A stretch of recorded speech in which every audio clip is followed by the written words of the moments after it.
Jadi the value sendiri ini adalah perilaku manipulatif secara bertahap atau tiba-tiba itu merendahkan, mengkritik atau menarik validasi dari korbannya. Jadi akhirnya si korban ini merasa mempertanyakan nih ya, seperti apa nih kondisi saya, beneran saya serendah itu atau tidak gitu. Halo, apa kabar semuanya? Balik lagi dengan saya Dr. Santi, your psychiatrist yang bakalan ngajakin kamu belajar tentang kesehatan mental supaya kamu bisa berpikir lebih rasional. Selamat malam teman-teman semua. Malam hari ini kita akan berdiskusi tentang sesuatu yang cukup menakutkan tapi memang harus kita pelajari bersama.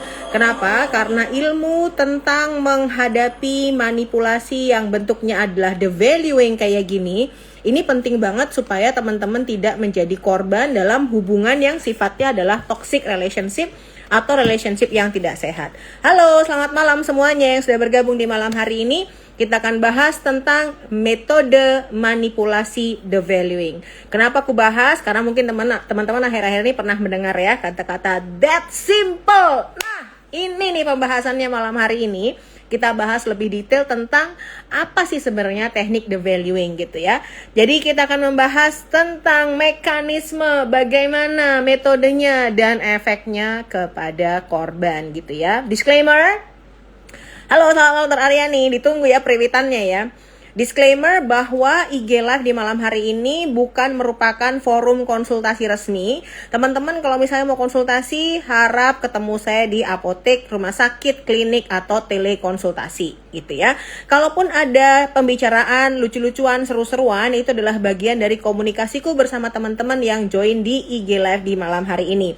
Jadi tidak dalam rangka mendeskrit atau merendahkan atau misalnya menganggap tidak serius konsultasi yang teman-teman lakukan. Karena apapun yang kita bicarakan di platform malam hari ini tidak bisa menggantikan sesi konsultasi resmi. Apakah teman-teman boleh bertanya nanti? Boleh, silahkan bertanya. Tapi tentunya nanti kalau slide-nya sudah selesai. Kita akan berdiskusi bersama setelah slide-nya selesai. Oke, without further ado, kita akan bahas tentang ini.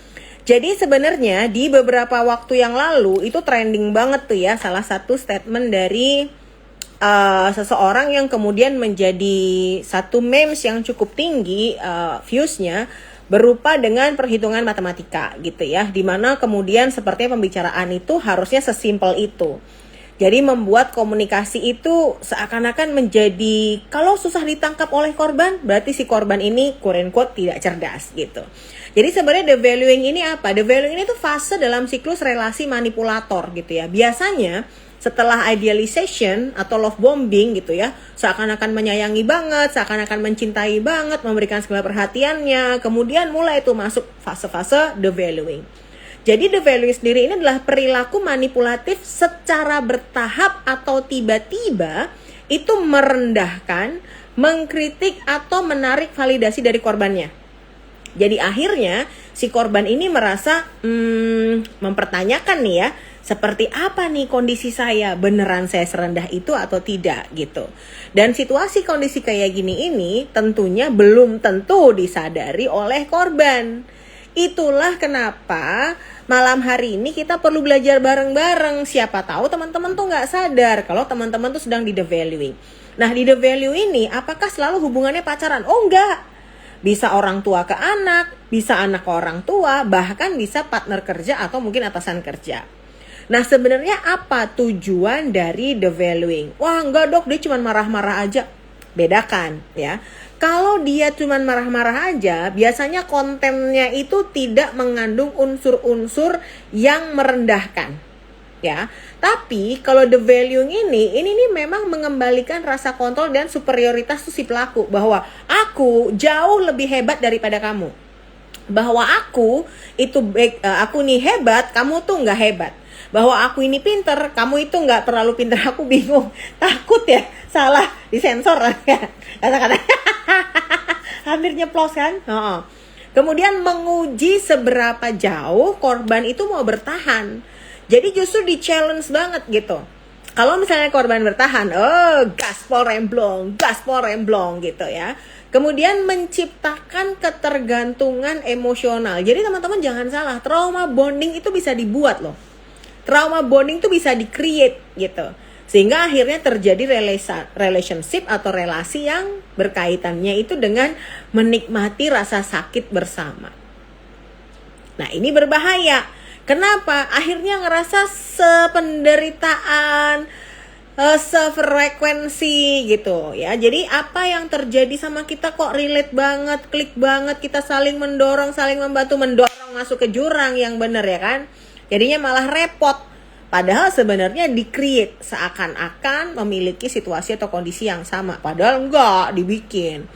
Nah, terus bentuknya kayak apa? Ya, ini penting dipahami teman-teman supaya teman-teman tuh ngerti, oh itu tuh ternyata bentuk-bentuk devaluing kan. Oh ternyata itu tuh bentuk sesuatu manipulasi gitu. Karena kadang-kadang tuh nggak ngerti loh kalau lagi di devaluing. Ah nggak apa-apa dok, biar mah biasa begitu. Nah biasanya gimana? Nggak bisa, cuman sekedar biasa-biasa doang gitu. Yang pertama nih disebut dengan subtle put downs ya, atau kritik terselubung. Wah, dengan metode yang sangat halus gitu. Contoh misalnya setelah nyakitin gitu ya. Wah dia nyakitin, merendahkan, kemudian dibalut. Aku cuman jujur kok, kamu aja yang baper. Bah! Itu berbahaya sekali. Ya. Jadi aku cuma jujur kok, kamu aja yang baper. Bah!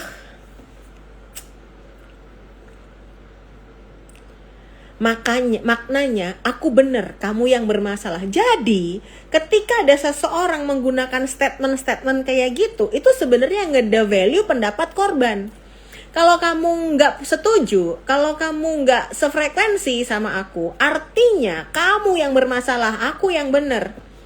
Masa 1 tambah 1 nggak bisa? 11 kali 11 nggak bisa? Itu kan hal simple. Masa kamu nggak bisa gitu aja? Itu udah bagian dari the value sebenarnya gitu. Kita jadi ngerasa masa sih kayak gitu aja nggak bisa, masa sih that simple gitu ya. Jadi jelas ya, iya periwitannya keluar yang waras gitu. Padahal tadi lagi ngomongin tambah-tambahan, pindah ke perkalian, pindah lagi geografi, ya gimana orang mau ngejar gitu. Jadi pahamin ya teman-teman ya. Jadi the valuing tuh maaf, nggak harus langsung ngatain kamu tuh BODOH, kamu tuh BEGO, tuh nggak harus langsung kayak gitu, tapi kayak gitu kita di subtle ya, jadi halus gitu. Kemudian gaslighting ya, jadi gaslighting membuat korban meragukan persepsi diri. Bah, ini juga ya, kita jadi mikir, ini aku yang amnesia apa dia yang gimana sih? Kayaknya dia pernah ngomong gitu, sekarang nggak ngerasa ngomong gitu. Kayaknya dia dulu pernah ngomong gitu hari sekian, jam sekian. Bahkan ketika kita kasih fakta, nih men, nih sis, kamu tuh ngomong nih jam sekian. Ah, itu kamu salah denger aja. Aku gak pernah ngomong kayak gitu. Jangan-jangan kamu kali yang halusinasi. Jangan-jangan kamu menangkap salah tuh kata-kataku. Mulai nih gaslighting. Ya, apalagi kemudian kita ngotot tuh. Bener, aku yakin banget bahwa kemarin kamu ngomong gitu. Ah, itu mah cuma di kepalamu doang. Kamu halusinasi, kamu kebaperan, ninuna. Kalau kemudian kita marah, atau kemudian kamu mengekspresikan kekecewaanmu karena kamu berusaha ngasihin fakta, dan dia masih aja ngeyel dengan fakta-fakta yang kamu kasihin, dia akan bilang apa? Kamu terlalu sensitif. Kamu terlalu baper. Atau nanti ada tuh mekanisme membandingkan. Bah, tunggu dulu, belum ke situ ya. Ini baru nomor 2, masih sampai nomor 128 ya. Jadi sampai besok pagi kita IG live nih. Nggak jadi lanjut praktek ya. Yang ketelu. Jadi tuh paling bingung tuh kalau belajar tuh habis selawe 6 likur, 7 likur, 8 likur, 9 likur, 30 masih oke lah ya. 30 siji, 30 loro, 30 telu. Tapi habis itu seket. Habis itu swida, itu dari mana ya? Bingung, pusing. Jadi yang ketiga, yang ketelu adalah withholding atau menarik afeksi. Ini orang-orang yang gak enakan, sungkanan, empat, people pleaser paling kena kalau diginiin. Ya, tiba-tiba dia dingin nih. Sengaja tuh. Chatmu tuh dibalesnya entar-entar. Kamu jadi overthinking. Kok dia nggak bales ya? Jangan-jangan dia marah. Jangan-jangan udah cinta lagi sama aku. Apa salahku? Aku harus memperbaiki. Sengaja digituin. Supaya apa? Supaya kamu mati kutu, supaya kamu kikuk, supaya kamu awkward. Belum lagi biasanya ketika lagi love bombing kan, sayang, aduh gitu ya. Kamu jadi akhirnya ngerasa, kok nggak ada lagi nih situasi-situasi yang dulu aku dapatkan. Kok nggak ada lagi nih kondisi-kondisi yang biasanya aku dapetin di pagi hari. Kok nggak ada pujian lagi? Wah, ngerasa kosong gitu. Dokter, maaf bahasa Indonesia. Lah ini bahasa apa menurutmu? Lah ini emang bahasa apa nih? Ini kan bahasa Indonesia kan? Apa pakai bahasa Perancis ini? Hah? Apa di layarnya kalian jadi bahasa Perancis? Coba dilihat lagi baik-baik. Oh bener, lemu zong, lemu ye, lelemu gosong, lelemu piye. Ala kesingkong sirumpong, asperong frung frung, ang simpong singfoy. Harbospong ang simpetong. Washing? Oke, bonjour, bonjour. Croissant, croissant. Bakso, pangsit, ya. Jadi kayak gitu. Tiba-tiba dingin, chat lama dibales, enggak lagi memuji, ya. Jadinya bingung akhirnya.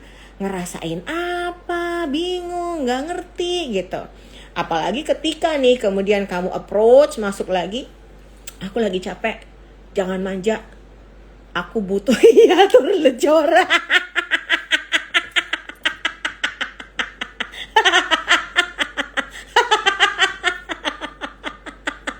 Aku tadi langsung kebayang ini, langsung kebayang ini loh, apa tuh? Yang ada isi itunya, ada isi itu apa sih kalau lagi kayak gini word finding susah ya. Aduh, nggak tahu lah apa yang isinya itu, namanya apa? Bukan, ada istilahnya yang diisi krim gitu, nggak tahu lah. Jadi gitu ya, aku lagi capek gitu, lagi butuh space, akhirnya kamu disingkirkan ke samping dan membuat kamu ngerasa nggak nyaman. Kita lanjutkan ke berikutnya. Nah, ini tadi yang aku bilang ya. Jadi ini kuesus, bukan kuesus kan bahasa Indonesia. Ini kan kita bahasa Prancis. Kuesus mah elu di desa. Yang bahasa Prancis, padahal aku juga gak ngerti bahasa Prancis. Lah itu bener dokter Aryani. Klepon itu gimana cara masukin gula merahnya bisa ngeceprot tuh? Coba, di luar gak ada bekasnya tapi dia di dalam ada gulanya cair. Cara masukinnya gimana? Ngerti gak kamu? Ya, nah itu bacanya gimana? Coke ya kan? Gemblong. Yang keempat adalah comparison devaluing ya. Jadi sengaja banget kamu tuh dibandingkan dengan orang lain untuk meruntuhkan harga dirimu. Ini paling sering. Ketika kamu coba protes, ketika kamu coba menjelaskan, ketika kamu coba menyampaikan data, dan kemudian dia terpojok nih. Dia melakukan comparison devaluing. Mantan aku dulu gak sedrama kamu. Wow, kamu ngerasa, ngebandingin, membara dong kamu. Dibandingkan dengan mantannya, kayak gini nih. Mantan aku dulu gak sedrama kamu. Kan sama aja lu drama banget gitu. Ya kan? Untuk seseorang yang dia tinggalkan aja masih lebih bagusan orang yang dia tinggalkan daripada kita. Itu kan ngerendahkan banget. Belum lagi ketika kemudian kamu gak bisa fulfill apa yang dia mau. Apa permintaannya dia kamu gak bisa turutin. Maka kamu akan dibandingkan dengan cara yang di bawah. Kamu kok gak bisa ya kayak dia? Dia aja bisa gitu, kamu kok gak bisa tuh? Ini men. Devaluing tuh bisa kayak gini. Gak selalu tadi pakai kata-kata, dok saya gak pernah tuh ini gimana sih? Itu sensor gak sih? Dok aku tuh gak pernah loh di BO-DO-in, di bedo, bodo, bego, di apa status BO kok malah BO. Open BO. Bukan, itu loh biar singkatan, biar gak disensor. BEGO-in gitu kan. Gak pernah tuh dok, memang devaluing gak harus pakai kata-kata itu. Bisa contohnya kayak gini, mantan aku dulu gak sedrama kamu. kamu nggak bisa kayak dia. Wah, itu kan devaluing banget ya. Jadi hati-hati, jangan ngerasanya oh enggak kok, padahal sebenarnya bentuknya bisa halus kayak gitu. Nah, yang terakhir, yang ini juga pasti teman-teman juga sudah pernah dengar istilah ini ya, namanya adalah blame shifting. Jadi semua masalah tuh dibalikan ke korban. Ketika kamu melakukan reaction atau reaksi, dia itu menganggap kamu melakukan aksi. Gitu. Jadi seakan-akan justru kamu yang melakukan aksi. Gitu. Padahal kamu bereaksi terhadap aksinya dia. Kalau kamu nggak lebay, aku nggak akan marah. Oh, seakan-akan kamu ngerasa bersalah. Oh iya ya, gara-gara aku ya. Aku terlalu lebay ya. Aku sering kali tuh, klienku gitu tuh. Kalau lagi di konsultasi, dok, kayak teman-teman saya yang lain nggak apa-apa tuh dok. Kayak teman-teman saya yang lain digituin pacarnya, dia juga nggak apa-apa kok. Saya komplain ya dok, apa saya yang terlalu lebay? Bah! Padahal ceritanya dia bilang teman-teman yang lain gak apa-apa tuh buktinya apa? Gitu. Belum lagi ketika kemudian dia mengatakan misalnya ya, dia melakukan sesuatu yang harusnya gak boleh dalam relationship, let's say perselingkuhan. Let's say dia melakukan pengkhianatan. Terus dia ketahuan, dia kan bilang, aku jadi kayak gini gara-gara kamu. Dah dibalikin lagi tuh, kamu yang salah. Gitu. Jadi itu yang disebut dengan blame shifting gitu. Nah, dalam situasi kayak gini tentunya ada dampak yang sangat luar biasa, ada korbannya gitu ya. Jadi aku pernah ditanya juga sama salah satu ya inilah ya, sesama tenaga kesehatan lah. Dok, ngapain sih ngedukasinya yang gitu-gitu dah dok, edukasi obat-obatan aja, edukasi diagnosis aja, edukasi yang bener-bener kedokteran aja gitu. Kenapa dokter mesti edukasi yang gini? Loh, justru edukasi yang kayak gini ini pencegahan namanya. Kalau nggak ada edukasi kayak gini dan nggak ngerti bahwa kayak gini ini berbahaya untuk kesehatan mental, datangnya ke aku udah depresi berat, datangnya ke aku udah PTSD, datangnya ke aku udah harus minum obat gitu. Tapi kalau begini mengerti, memahami, datang masih dalam kondisi yang bisa dibantu tanpa obat, masih bisa dengan psikoterapi, karena tahu, oh kalau diginiin terus, aku nggak segera berpindah, aku nggak segera berubah, aku bisa mengalami kondisi ini gitu. Jadi begitu ya penjelasannya kenapa kok edukasinya bisa sampai ke situ juga gitu. Prinsipnya adalah menjaga. Yang pertama berkaitan dengan harga diri turun. Kamu kalau punya pasangan, punya orang tua atau punya lingkungan yang modelnya devaluing kayak gini, makin hari bukannya kamu makin pede, tapi percaya dirimu pasti turun. Ya, percaya diri dan harga dirimu itu pasti turun. Ya, percaya diri dan harga dirimu itu pasti turun. Itu sudah jelas. Jadi kalau kamu dalam satu hubungan apapun itu, relationship dengan orang, pacar, pasangan, keluarga, pekerjaan, kok makin hari kamu makin gak pede, hati-hati, berarti kamu mungkin sering mengalami devaluing yang bentuknya subtle, yang bentuknya halus gitu. Yang kedua, overthinking dan self-blame. Kok dok saya ngerasa kok saya tuh salah terus, rasanya kayak gak pernah ada benernya, rasanya kok saya apapun yang saya coba sampaikan meskipun ada buktinya tetap aja salah gitu. Akhirnya nggak pernah bisa berhenti berpikir mencari salah saya apa. Sebenarnya nggak ada salahnya, tapi kenapa saya merasa bersalah? Beda kalau emang kamu salah bener ya. Salah bener, maksudnya beneran salah ya. Salah ya. Kamu beneran salah gitu, itu beda cerita. Kalau kamu beneran salah, ketika kamu disalah-salahin, oh ya emang gue salah sih kan gitu. Tapi kalau misalnya nggak ada salahnya, terus kamu buat merasa bersalah terus, ini hati-hati. Nah, di beberapa kasus ini aku bicara bukan menyalahkan teman-teman enggak ya. Seringkali karena korban ini sering devalue dan akhirnya termakan dengan devaluingnya itu, mereka itu berpikir gitu bahwa untuk bisa merubah dia supaya dia nggak jahat sama aku, supaya dia bisa sayang kembali sama aku, supaya aku bisa mendapatkan cintanya dia yang seperti dulu. Meskipun itu love bombing, meskipun itu manipulasi, meskipun itu cuman palsu, bikin kamu mau deket lagi.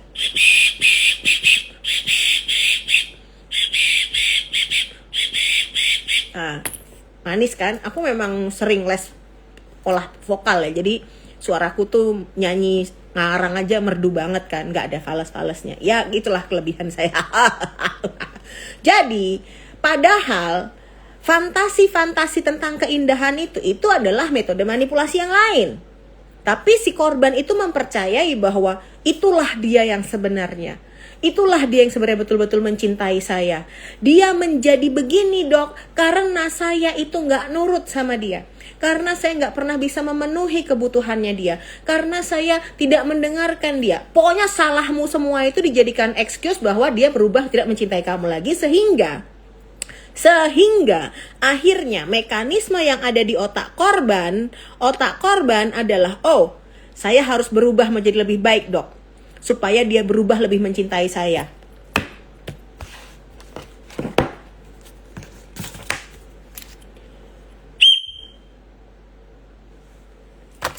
Kartu kuning. Kamu mau berubah kayak apa? Dari mulai kamu cuman bisa jalan di tempat sampai kamu bisa salto pindah gedung, ya dia nggak akan begitu. Tergantung dia maunya lagi love bombing, dia love bombing. Dia lagi butuh kamu di love bombingin kamu. Nanti kalau misalnya dia lagi kamu di devalue, ya ritmenya kan begitu. Perubahannya dia tidak tergantung dengan perubahanmu, gitu ya. Karena nanti dia akan berusaha untuk membentuk trauma bonding. Jadi sengaja tuh, nanti ketika kemudian hubungannya jadi gini, dibikin, udah kita mengalami masalah bersama. Mari kita berjuang bersama. Mari kita hadapi dunia bersama. Hadapin dunia bersama gimana orang yang bikin masalah dia? Ya, ini ada cerita ya. Suatu kasus yang aku tanganin tuh kurang lebih di awal-awal aku jadi psikiater, dan aku tuh waktu itu masih amazed banget gitu ya. Maksudnya karena belum dapat banyak kasus. Jadi ketika pengen banget ke psikiater, tapi subhanallah BPJS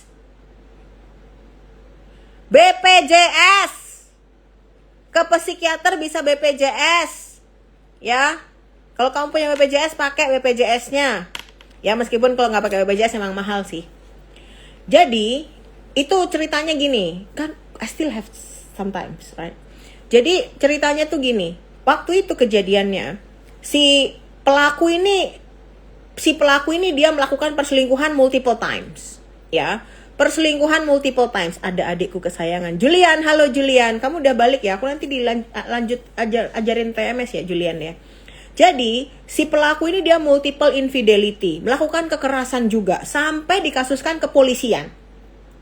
Ini si korban ya udah bolak-balik diselingkuhin, di KDRT pula. Kupikir waktu itu datang ke aku itu dalam rangka, duduk gimana ya caranya supaya saya berpisah, kayaknya hubungan ini sudah betul-betul ninuna nuni. Tapi apa yang kamu tahu? Bahkan si korban ini pasang badan. Sekali lagi para pemirsa, para hadirin, para penonton, para papa piap, paranormal, para hadirot. Ini si korban ini bukannya dia malah sekalian deh bubar-bubar aja deh kayak gini. Dia itu pasang badan loh. Dia bilang ini, dok, saya akan hadapi tuh. Polisi akan saya hadapi, pihak seberang akan saya hadapi, saya akan bantu pasangan saya supaya pasangan saya nggak kenapa-kenapa. Udah mau dirujak masa dia pasang badan. Jangan pukul. Saya akan minta maaf. Saya akan minta maaf untuk dia. Kalau dia nggak mau minta maaf, saya akan minta maaf. Itu aku tuh langsung pulang sampai rumah tuh baca buku lagi, nyari referensi, Ninun ini kinerja otaknya bagaimana, hahu. Saking aku tuh nggak habis pikir gitu, kenapa dia masih pasang badan untuk orang yang nyakiti dia berkali-kali, menyelingkuhi dia berkali-kali, bahkan sekarang kasus kepolisian sampai ngabisin duit, tapi dia masih mau pasang badan. Oh, oke. Ketemu tuh mekanisme patofisiologi otaknya kenapa. Salah satunya ini, karena dia merasa dia menjadi bagian perilaku pasangannya yang salah itu. Itu dibentuk karena the value jangka waktu lama. Sehingga dia berpikir, kalau aku pasang badan, kalau aku bisa membantu dia, kalau aku menyelamatkan dia kali ini, dia akan menghargai usahaku dan dia akan kembali mencintai aku lagi.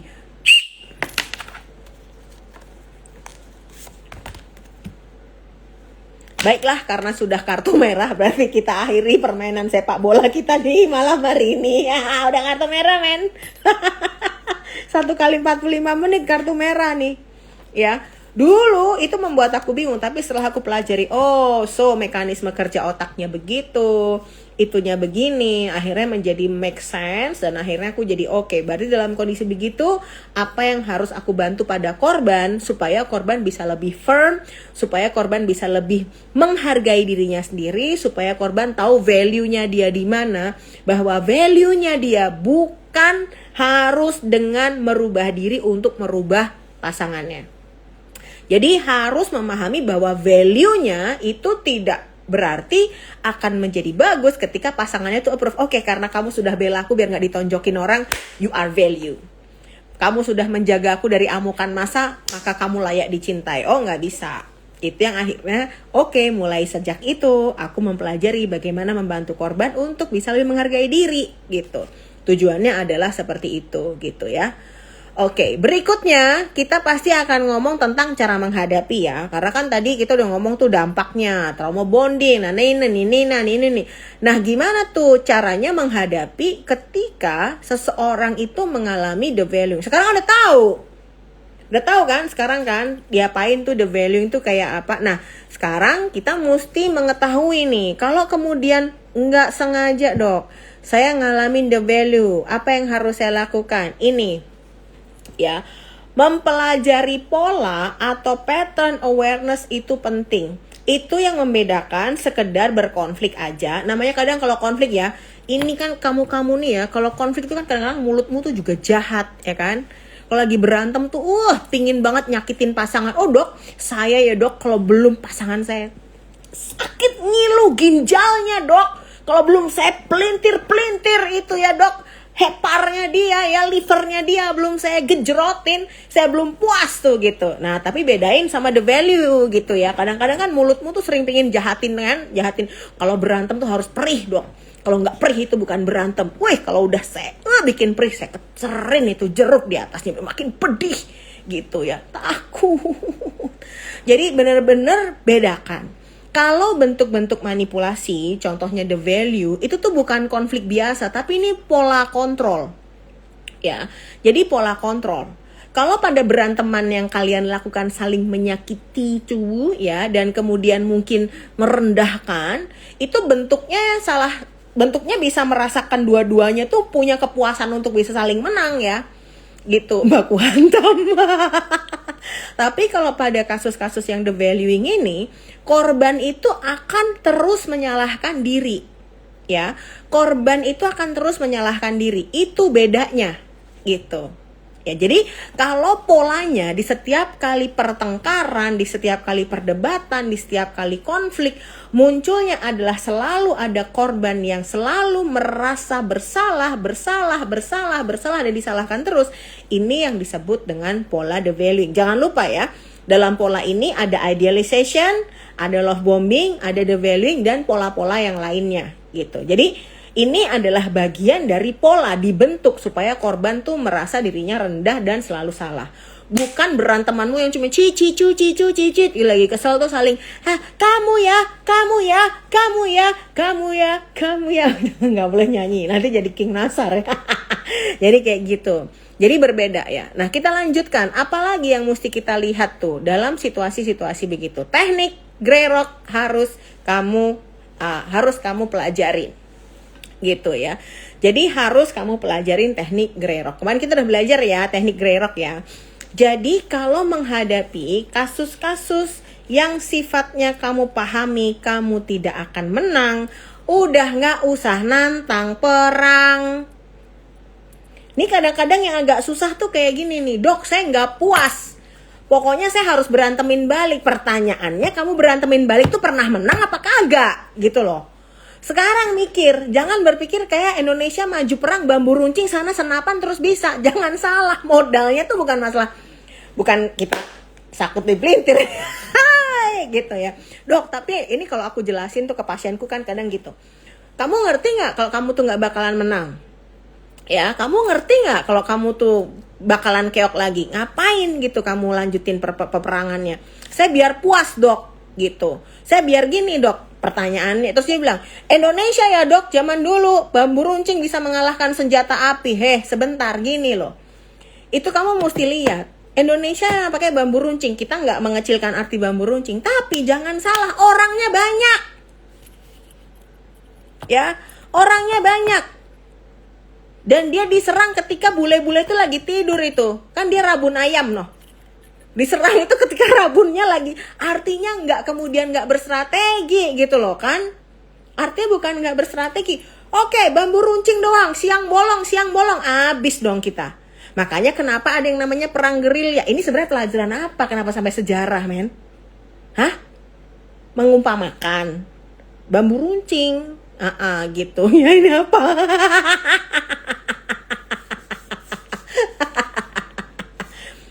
Ini kan gak bahas NPD ya? Apa ya, pasti diagnosis NPD yang begini tuh. Kan kita gak bahas NPD, kita bahasnya manipulator. Kan bisa di dalam kondisi apapun gitu. Jadi situasinya kayak gitu. Jangan terus kita juga gak berstrategi. Wah, mengingat perjuangan bangsa Indonesia, bambu runcing ya, rawe-rawe lantas, malang-malang tuntas. Ya kan orangnya lebih banyak gitu. Tetap aja gunakanlah logikanya. Jangan ngawur perangnya gitu ya. Jelas ya. Nah, gimana tuh caranya? 1. Respon datar, singkat, tanpa emosi. O-nya nggak usah pakai nyepelein. Malah kayak mau pilek ya. O-nya yang datar. Jangan sambil gini. Dua.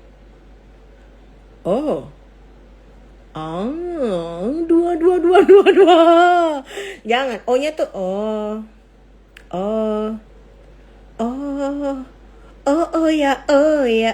ya bongkar. Ya bongkar. O-nya tuh gitu. Baik. Aku denger. Nggak usah. Baik kakak, terima kasih kunjungannya. Selamat datang kembali kakak. Terima kasih kakak. Kak, ada yang mau ditambah kak? Mau ditambah pulsa kak? Ada lagi kak yang mau ditambah kak? Nggak usah ngomong gitu ya. Baik, aku denger gitu ya. Jadi nggak usah punten kak. Gitu. Jadi hati-hati ya, prinsipnya adalah tujuan dari Grey Rock ini itu memutus suplai emosional. Jadi ekspresimu, gesturmu itu tuh dia serap lagi untuk dilemparkan ke kamu gitu loh. Jadi namanya Grey Rock tuh jadi batu abu-abu ya, batu abu-abu itu kalau aku salah shade bedak itu jadinya kayak abu-abu monyet.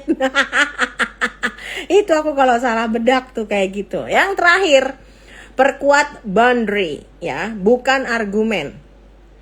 Pikirkan lagi. Woi, siap komandan.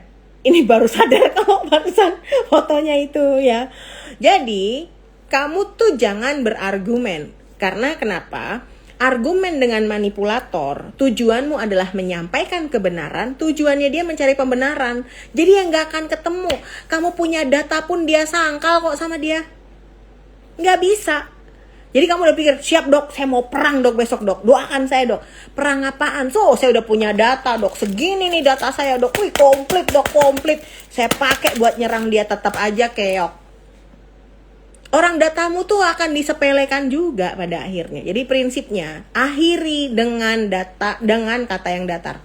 Aku tidak mau dilanjutkan dengan cara seperti ini. Titik. Kalau kamu merendahkan aku akan mengakhiri pembicaraan. Ya, prinsipnya berikan nada yang datar dan statement yang jelas. Jangan terlalu banyak menjawab dan berargumen. Udah dia nggak akan menang. Terus menghadapi devaluing tadi ya, prinsipnya adalah bagaimana kemudian melakukan validasi. Aku tidak mau dilanjutkan dengan cara seperti ini. Kalau kamu merendahkan aku akan mengakhiri pembicaraan ya. Sekali lagi, aku tidak mau dilanjutkan dengan cara seperti ini. Kalau kamu merendahkan aku akan mengakhiri pembicaraan. Ya, aku tidak mau dilanjutkan dengan cara seperti ini. Kalau kamu merendahkan aku akan mengakhiri pembicaraan. Latihan bicara sedatar mungkin di depan kaca, latihan bicara sedatar mungkin ekspresinya, latihan sedatar mungkin artikulasinya. Karena apa? Tanpa latihan kamu ke-trigger Apa, Drunella? Aku gak seperti yang kamu tuduhkan. Capek aku, Mas. Jijik aku. Wah, deh, ekspresimu kayak gitu langsung tuh. Kayaknya mantanku gak sedrama kamu deh. Padahal kamu nangis sepenuh hati, tersakiti, malah kena kayak gitu. Jadi tujuanmu mencari rasa iba, gak ada ibanya.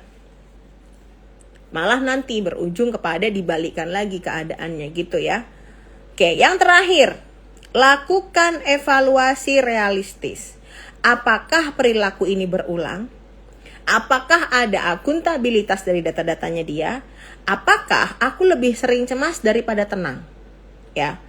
Kalau ketiga-tiganya itu jawabannya iya, kamu lebih sering cemas daripada tenang, perilakunya dia berulang, kemudian kamu ngerasanya jadi kayak gak ada value-nya, maka sudah jelas hubunganmu tidak sehat. Ini relasi toksik, bukan krisis sementara yang cuma berantem-berantem doang. Ini sudah bentuk yang toxic relationship. Kalau cuma berantem-berantem biasa, baikan beneran, tidak ada yang ngerasa jadi korban, tidak ada yang begini-begini, ya artinya itu bagian dari krisis sementara. Oke, quote-nya adalah, ini quote beneran kalau hari ini ya. Quote-nya adalah, devaluing bukan sekedar kata kasar. Itu strategi perlahan untuk membuatmu meragukan nilai dirimu sendiri. Jadi ketika kamu dalam relationship, semakin hari bukan semakin tenang, tapi merasa ketakutan terhadap nilaimu sendiri, you should be aware. Apakah ini healthy atau tidak healthy?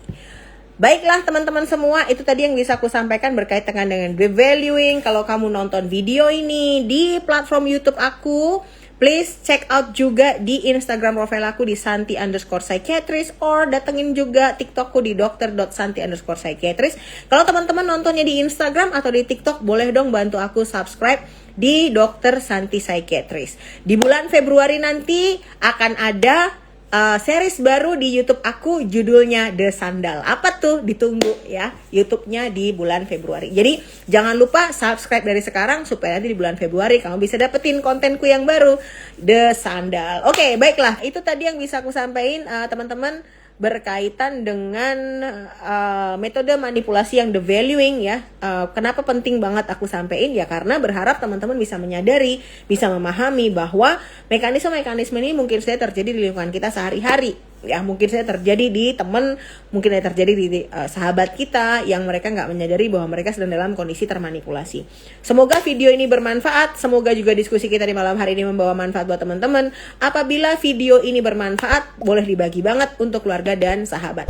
Thank you teman-teman yang sudah bergabung, thank you juga Dr. Aryani, peluitnya yang luar biasa periwitannya. Terima kasih teman-teman yang sudah memberikan pertanyaan. Semoga teman-teman nanti bisa mendapatkan manfaat, dan seperti biasanya juga jangan lupa pesanku, stay healthy, stay safe, dan stay sane. Bye-bye semuanya. Jangan lupa subscribe YouTubeku untuk The Sandal di bulan Februari. Terima kasih semuanya. Bye-bye.